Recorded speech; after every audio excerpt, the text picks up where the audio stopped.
Gusto mo bang bigyan ng buhay ang ordinaryong ulam mo? Tingnan mo tong bago kong na-discover.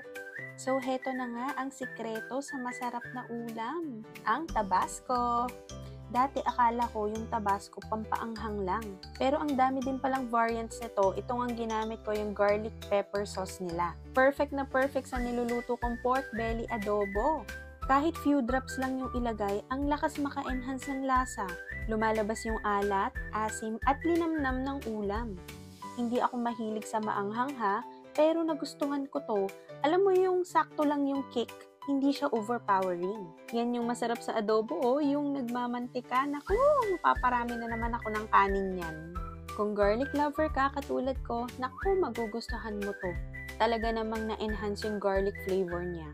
So, syempre, titingnan natin kung approved din ba kay Daddy JM. Sa amin dalawa, siya talaga yung malakas sa anghang. Kaya naman nilagyan niya pa nitong Tabasco Sriracha sauce. At sabi niya, mas masarap at mas may sipa.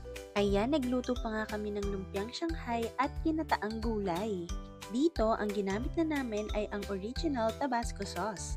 Kung mahilig ka sa maanghang, ito talaga yung totoong may sipa. Perfect talaga ang Tabasco na pang level up ng everyday ulam. Ano pang hinihintay mo? I-try mo na din!